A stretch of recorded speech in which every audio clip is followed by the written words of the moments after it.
বাংলাদেশকে আদৌ রাজনীতিবিদদের কন্ট্রোলে আচ্ছা, যে বিএনপি বলছে যে জুলাই সনদ নিয়ে যে অনিশ্চয়তা আছে সেই অনিশ্চয়তাকে আসলে বেশি দিন মানে রাখা যাবে না, এটি একটি বিষয়। আর হচ্ছে যে পিআর পদ্ধতি নিয়ে আপনাদের মন্তব্য তো আমরা জানি, কিন্তু মানে আপার হাউসে যে পিআর পদ্ধতির বিষয়টি অন্যান্য দলগুলো বলছে, সেটা নিয়ে আপনার মন্তব্যটা কি?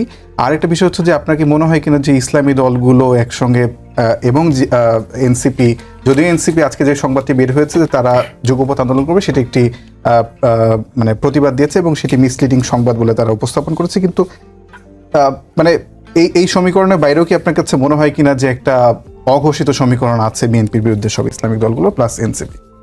আপনাকে অসংখ্য ধন্যবাদ। সার্টেনলি একটা অঘোষিত সমীকরণ তো আছে বটেই, এবং আপনি দেখবেন যে যত দিন যাচ্ছে ততই কিন্তু পরিস্থিতি ঘোলাটে হচ্ছে, যত দিন যাচ্ছে ততই দেশের পরিস্থিতি, সেটা রাজনৈতিক, অর্থনৈতিক, সামাজিক, আইন শৃঙ্খলা অবস্থা ধীরে ধীরে খারাপের দিকে যাচ্ছে। আপনি দেখবেন আজকে শুধু যে বিএনপির নেতা সালাউদ্দিন আহমেদ সাহেব বলেছেন যে যত সময় যাবে পরিস্থিতি আরো খারাপ হবে, অবনতির দিকে যাবে, তাই নয়।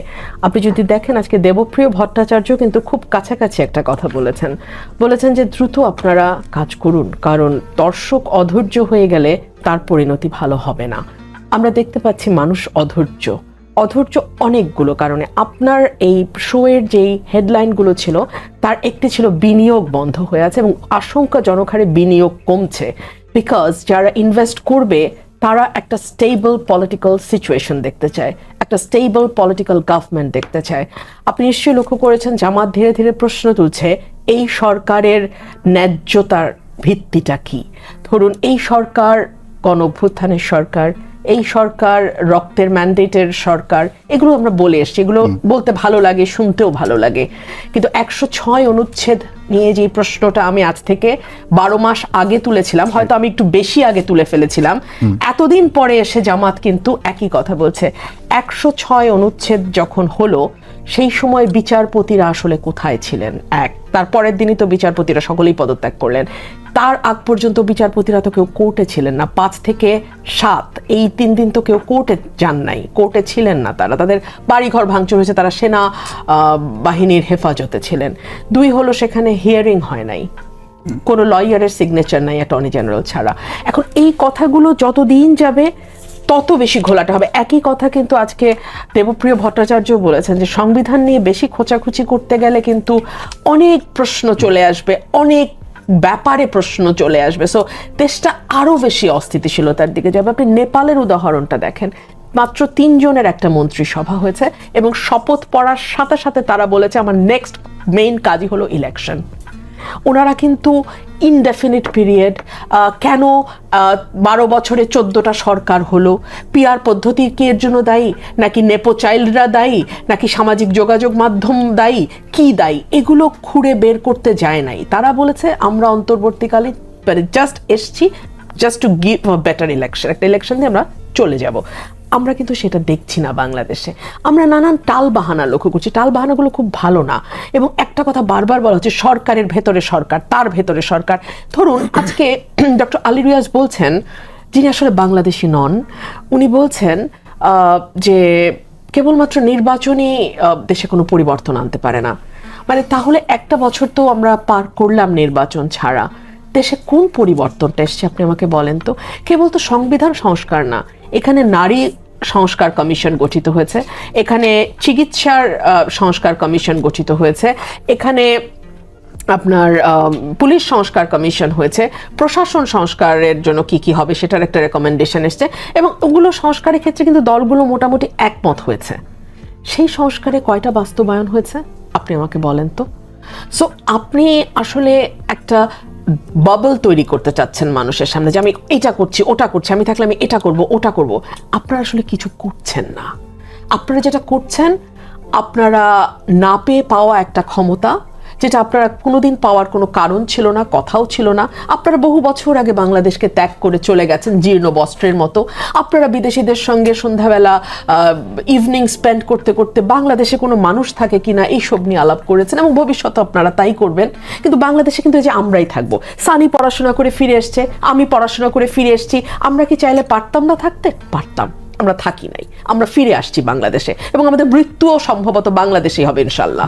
সো এই মানুষগুলো না পেয়েছে, জীবনে কেউ তাদের চিনতো না, কেউ তাদের নামও জানতো না, কারণ তারা তো দেশ ত্যাগ করা মানুষ, তাদের নাম কেন জানবে বাংলাদেশ? কিন্তু তারা এখন বড় বড় জায়গায় বসছে, বড় বড় কথা বলছে, বড় বড় বুলি দিচ্ছে। দেশের অবস্থা যে শেষ, আপনি দেখেন 370টা না 80টা মব হয়েছে গত 365 দিনে। Just you tell me about ইট।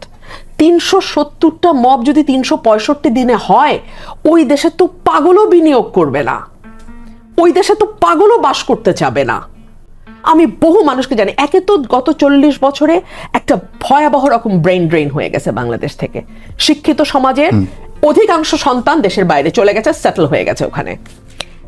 যে কয়জন শিক্ষিত পরিবার আছে তারাও আমি শুনি, আমার কানে তো আসে, কথা হয় না, বন্ধু বান্ধবের মধ্যে তো কথা হয়, দেশ ছেড়ে দিতে চাইছে। অনেকে হিসাব করছে আমার বয়স মিড 40, এখন আমি গিয়ে কি করবো, বাট আমি থাকতে চাই না। অসংখ্য মানুষ বলছে। যেই দেশে এই অবস্থা আইন শৃঙ্খলার প্রতি, গতকালকেই আমার সাথে একজন সাংবাদিকের কথা হলো, তিনি বললেন যে আমি রিপোর্টটা ছেড়ে দিয়ে এসছি মাত্র, প্রতি কয়েক ঘন্টার মধ্যে একজন মানুষ খুন হচ্ছে, ওনার এই রিপোর্টে এসছে।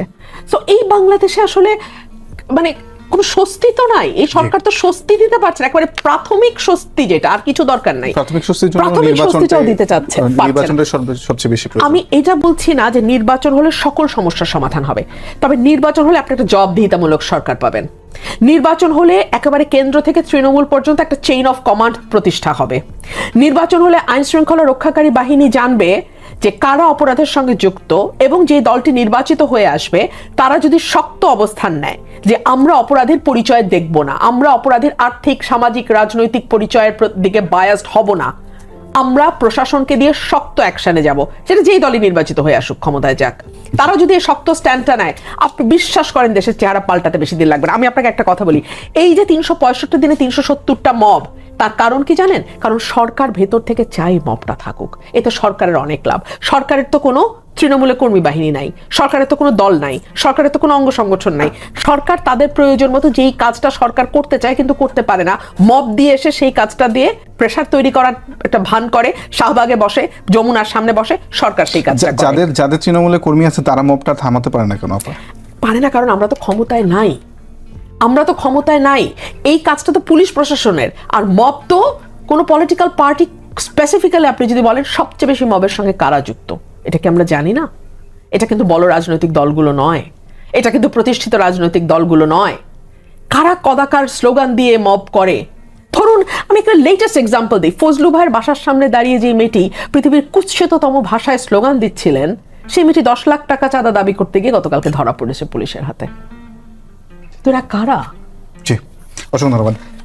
সানি ভাই, আপনার কাছে আমার প্রশ্ন সেটি হলো যে বৃহস্পতিবার জুলাই সনদের যে চূড়ান্ত সংস্করণ সেটি ঐকমত্য কমিশন সব রাজনৈতিক দলগুলোর কাছে পাঠিয়েছে, আপনিও দলের যুগ্ম সাধারণ সম্পাদক হিসেবে সেটি দেখেছেন নিশ্চয়ই, এবং সেটি নিয়ে আপনাদের মন্তব্য কি?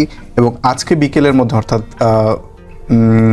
শনিবার বিকেলের মধ্যে সেটি প্রত্যেকটি দল থেকে আসলে 2জন করে জুলাই সনদের স্বাক্ষরকারী নাম ঐকমত্য কমিশনে পাঠানোর কথা। আপনাদের দল থেকে কি স্বাক্ষরকারীর নাম পাঠানো হয়েছে কিনা, এবং চূড়ান্ত সংস্কার নিয়ে আপনাদের কেমন লেগেছে চূড়ান্ত সংস্কারটি? ধন্যবাদ। সরি, আপনার এই সুনির্দিষ্ট প্রশ্নের জবাব দেওয়ার আগে আমি রুমিন আপা যেগুলো বললেন সেখান থেকে আমি দুটো বিষয় একটু রেসপেক্টফুলি, একটু রিবাটল বলবো না, একটু ভিন্ন জিনিস বলতে চাই। সেটা হলো, উনি প্রফেসর আলী রিয়াজের কথা বললেন যে উনি তো বাংলাদেশি না, বিদেশ থেকে ফিরেছেন। দেখুন, আমি ওটাকে ওভাবে দেখি না। আমি দেখতে চাই যে উনি যে সুনির্দিষ্ট কাজের জন্য দায়িত্বপ্রাপ্ত হয়েছেন, ওই কাজটা তিনি প্রপারলি করছেন কিনা এবং ওটা ডেলিভার করতে পারছেন কিনা। Answer is affirmative, yes. আমি তো মনে করি, দেখুন, জাতীয় ঐকমত্য কমিশনে যতগুলো মিটিং হয়েছে আমি প্রত্যেকটাতে উপস্থিত ছিলাম, ইনক্লুডিং এই লাস্ট থার্সডে, যেটা কথা আপনি বললেন। তো আমি আমার অনানুষ্ঠানিকভাবে তো বৈঠকের ফাঁকে, চা খাওয়ার বিরতিতে আমাদের তো অন্যান্য রাজনৈতিক দলগুলোর সাথেও কথা হয়। একটা বড় অংশ কিন্তু একমত, if not all of us, যে প্রফেসর আলী রিয়াজ পারহ্যাপস আমার কল্পনা অ্যাটলিস্ট এখনো কেউ নাই তিনি যে রোল প্লে করছেন তার চেয়ে বেটার পারফর্ম করতে পারে, এরকম অ্যাটলিস্ট আমার মানসপটে এমন কেউ নাই। প্রশ্ন হচ্ছে, টেস্ট হচ্ছে যে উনি যে কাজটার জন্য দায়িত্বপ্রাপ্ত হয়েছেন ওই কাজটা তিনি সুচারুভাবে সম্পন্ন করছেন কিনা। আমি তো মনে করি করছেন। এটা খুব আনফেয়ার হয়ে যাবে যে তার কাজের প্রতি মনোযোগ না দিয়ে তিনি কোত্থেকে এসছেন। উনি তো এন্ড অফ দ্য ডে বাংলাদেশেও তো, তাই না? এবং দ্বৈত নাগরিকত্ব গ্রহণ কিন্তু বাংলাদেশে আইন সিদ্ধ। তো এটা বোধ হয় রুমিন আপার সাথে আমি রেসপেক্টফুলি দ্বিমত পোষণ করছি। এটা খুব আনফেয়ার হয়ে যাবে এটা যদি উনি ওটার অনুসরণটাকে ধরে রাখেন। আর মবের কথা বলুন, দেখুন মব এখন এটা এখন একটা সাবজেক্টিভ হয়ে গেছে আর কি, যে আপনি যেটাকে মব মনে করছেন আরেকজন সেটাকে তো প্রতিহত করা মনে করছে। এখন প্রশ্ন হচ্ছে প্রতিহত করা যায় কিনা। বাংলাদেশের 5ই আগস্টের পরে একটা লম্বা সময় ধরে, 1 মাসের অধিক সময় ধরে কিন্তু পুলিশ ফাংশনাল ছিল না। তখন এই আন্দোলনকারী ছেলেমেয়েরা, কিশোররা, ছাত্ররাই কিন্তু রাস্তায় বিভিন্ন আন্দোলন প্রতিহত করেছে এবং রাস্তা পাহারা দিয়েছে। সচিবালয়ে যে হয়েছে ওখানে ছেলেরা প্রতিহত করেছে। আনসারদের যে তারা যে কেওয়াস লাগাতে চেয়েছিল এটা প্রতিহত করেছে। এখন এটাকে যদি আপনি মব বলেন, প্রশ্ন হচ্ছে যে আপনি কোন দৃষ্টিভঙ্গি নিয়ে এটা কি মব বলছেন না এটাকে প্রতিহত করা বলছেন। এই যেটাকে আপনি মব বলছেন এটা যদি প্রতিহত আকারে পাঠ না করেন তাহলে বাংলাদেশে এই পর্যন্ত আসলে টিকে থাকতে পারতো না অন্তর্বর্তীকালীন সরকার, হয়তো আলাদা একটা কাউন্টার আপরাইজিং হয়ে যেত। তো এই জায়গা কিন্তু ভাই মানে সেটা তো একটা বিষয় যে কিছু আন্দোলনের প্রতিহত করেছে ছাত্ররা, সেটা এক ধরনের বিষয় আছে। কিন্তু আবার ধরেন যে যেভাবে কবর থেকে লাশ তুলে সেটি পুড়িয়ে ফেলা হয়, সেটাকে তো আপনি কোনোভাবে মবের বাইরে দেখতে পারবেন না। দেখুন আমি বা এই ধরনের ঘটনা তো ঘটছে। আমি পুরো বিষয়টাকে একটাও মব হয়নি এইভাবে আমি বলছি না, দাবি করছি না যে যে গেল বছরের অগাস্ট থেকে এই পর্যন্ত কোনো মব হয়নি, এটা বলছি না। কিন্তু যে কোনো ধরনের প্রতিবাদ বা প্রতিহত করার প্রয়াসকে আপনি যদি মব আকারে হাজির করেন, যে জড়ো হলে এটা মব, আপনার পছন্দের মতো প্রতিবাদ না হলে এটা মব, এইটা বোধহয় সঠিক হবে না, এটা বলার চেষ্টা করছি। আর আপনি আমাকে যেটা স্পেসিফিক্যালি কোশ্চেন করেছেন সেটা হচ্ছে যে দেখুন গেল বৃহস্পতিবার এটা এভাবে বলতে পারেন যে তৃতীয় বারের মতো বা তৃতীয় দফার একটা বৈঠক শুরু হয়েছে। এর আগে যেটা হয়েছে যে বিষয়বস্তুর উপরে ঐক্যমত্য প্রতিষ্ঠিত হয়েছে, কিছু ডিসেন্ট ছিল এবং অনেকাংশে বিএনপিরই কিছু জায়গায় ডিসেন্ট ছিল। যেমন ধরুন যে বিএনপি যদি দ্বিকক্ষ বিশিষ্ট আইনসভা বাংলাদেশে চালু হয় তাহলে বিএনপি চাইছে যে প্রচলিত অবস্থায় নিম্নকক্ষ এবং উচ্চকক্ষ দুটোতেই থাকুক। হ্যাঁ, এই জায়গায় ঐক্যমত্য প্রতিষ্ঠিত হয়েছে যে আপার হাউসে পিআর চালু হবে, বিএনপি সেটাতে ডিসেন্ট দিয়েছে। আবার বিভিন্ন যে সাংবিধানিক এবং সংবিধিবদ্ধ প্রতিষ্ঠানের যে নিয়োগের ক্ষেত্রে বিএনপির বেশ কয়েকটা ডিসেন্ট আছে। এরকম ডিসেন্টের মধ্য দিয়ে হলেও কিন্তু একটা ওভারঅল ঐক্যমত্য প্রতিষ্ঠিত হয়েছে। এটা হচ্ছে সাবস্টেন্টিভ জায়গা। আর গেল বৃহস্পতিবার যেটা আলোচনার গোড়াপত্তন হয়েছে এটা হচ্ছে যে একটা চূড়ান্ত সংস্করণ কি আপনাদের দলগুলোর কাছে পাঠিয়েছে? যে আমরা পেয়েছি এবং গত বৃহস্পতিবার আসলে তৃতীয় পর্বের আলোচনাটা গোড়াপত্তন হয়েছে। এটার ইমপ্লিমেন্টেশনের মেথড কি হতে পারে। আপনি নিশ্চয়ই জানেন যে জাতীয় ঐক্যমত্য কমিশন আমাদের সাথেও অনানুষ্ঠানিকভাবেই বসেছিল সব রাজনৈতিক দলগুলোর সাথে, এবং তারা বিশেষজ্ঞ প্যানেল তৈরি করেছে যেখানে আইনজীবী ছিলেন এবং আইনের শিক্ষক ছিলেন, এক্সপার্টরা, তারা মতামত নিয়েছেন। তো সেখানে বিভিন্ন রাজনৈতিক দলের সাথে কথাবার্তা বলে জাতীয় ঐক্যমত্য কমিশন 6টা বা 7টা খুব সম্ভবত এরকম মেথড তারা লিস্ট করেছেন এবং বিশেষজ্ঞ প্যানেলের সাথে আলাপ আলোচনা করে তারা 4টা মেথড দিয়েছেন। আমি যদি একটু জানতে চাই যে আপনাদের আসলে কোন মেথডটা আসলে এই জুলাই সনদটাকে বাস্তবায়ন করার জন্য কোন মেথডটা আপনারা অ্যাপ্রোপ্রিয়েট বলে মনে করছেন দল আকারে? দেখুন এটা খুব মানে একটা সেন্টেন্সে আনসার করা ডিফিকাল্ট, এটার জন্য একটু মানে আলোচনা করে বলতে হবে। দেখুন মৌলিক প্রশ্ন হচ্ছে যে আমাদের যে সংবিধান নামক যে বইটা আছে এটা কি সচল আছে না এটা রহিত হয়েছে? একাডেমিক্যালি তো আসলে সচল আছে। যদি সেটাই থাকে, একটা উপায় হচ্ছে যে রাষ্ট্রপতির অধ্যাদেশের মাধ্যমে। এখন আর্টিকেল 93 অব দ্য এক্সিস্টিং কনস্টিটিউশনে কিন্তু বলা আছে যে রাষ্ট্রপতি অধ্যাদেশ জারি করতে পারবেন, তবে তিনি এমন কোনো অধ্যাদেশ জারি করতে পারবেন না যেটা কনস্টিটিউশনের কোনো প্রভিশনকে অ্যামেন্ডমেন্টের প্রশ্ন আসে বা এটাকে ইম্প্যাক্ট ফেলে বা অ্যাফেক্ট করে, এরকম অধ্যাদেশ তিনি জারি করতে পারবেন না।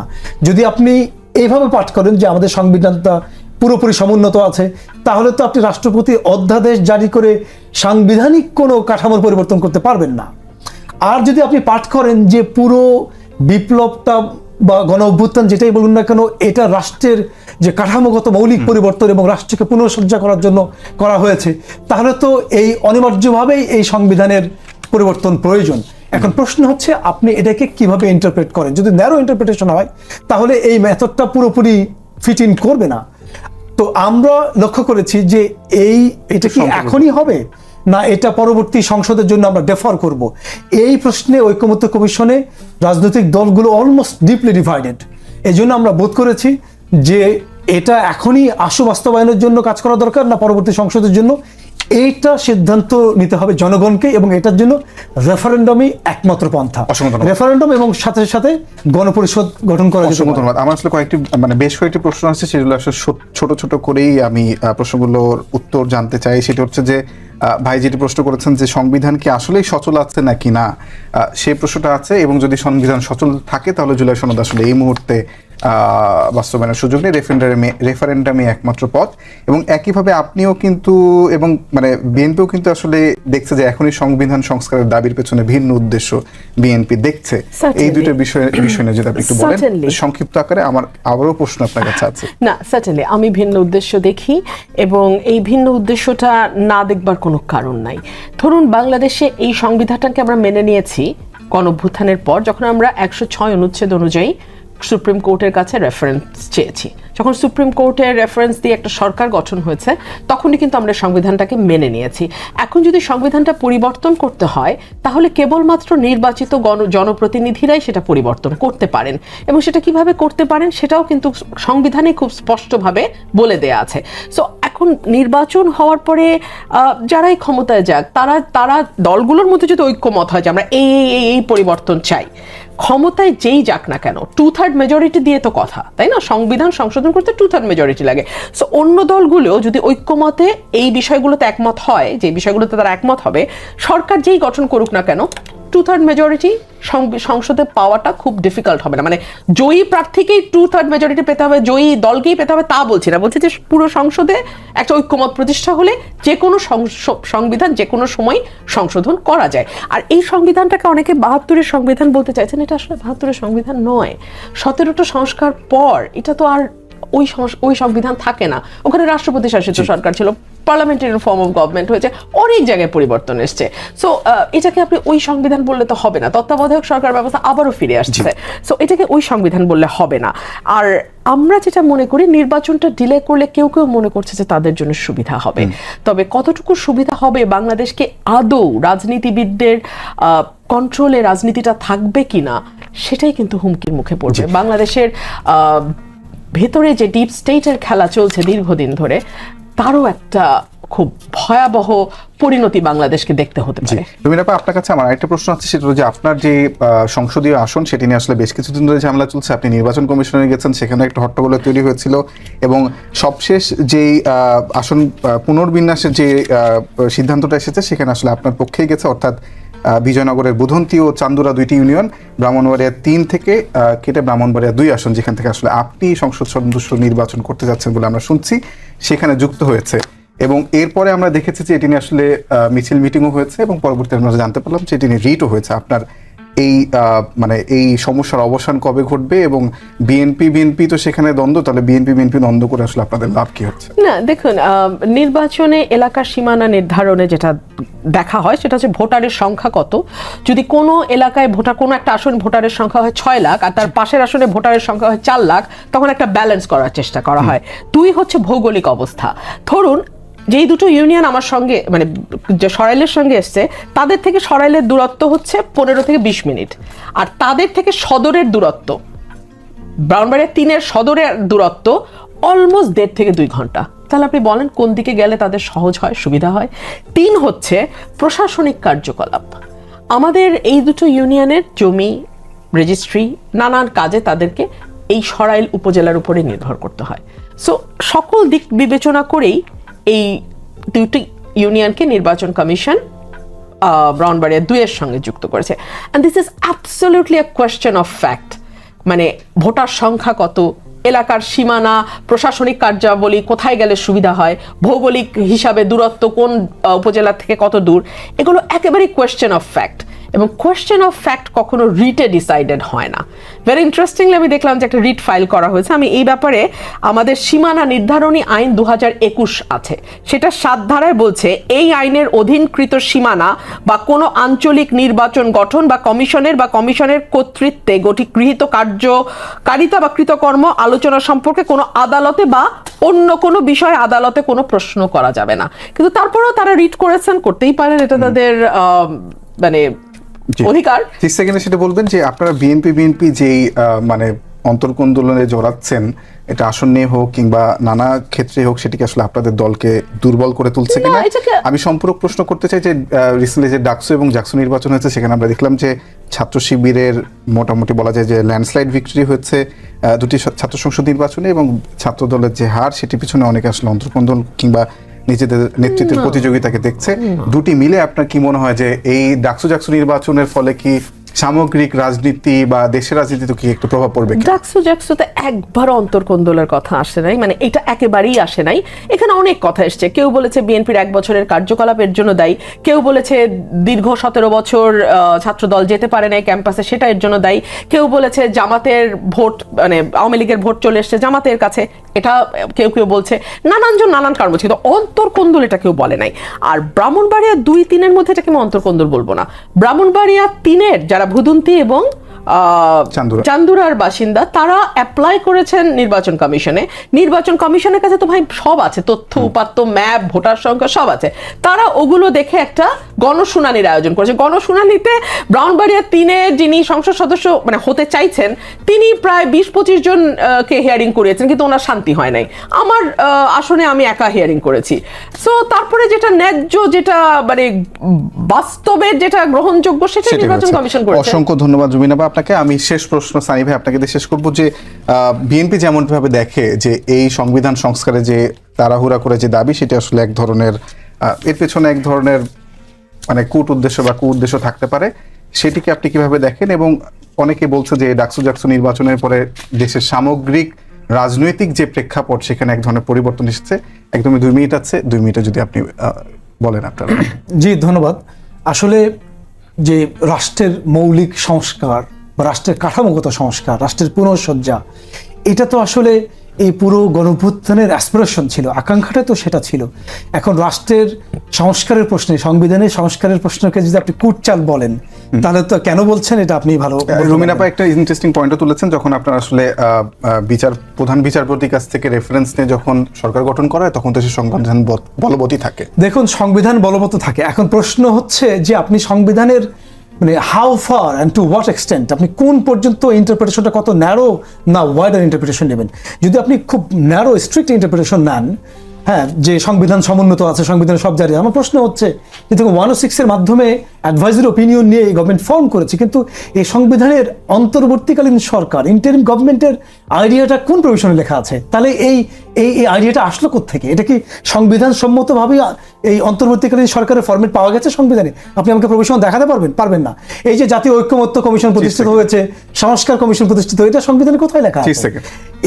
আর ডাকসু জাকসু এটা জাতীয় নির্বাচনে ঐতিহাসিকভাবে বা জাতীয় রাজনীতির প্রভাব পড়ে, যে যদিও আমি ব্যক্তিগতভাবে আমি মনে করি এটা সঠিক নয়।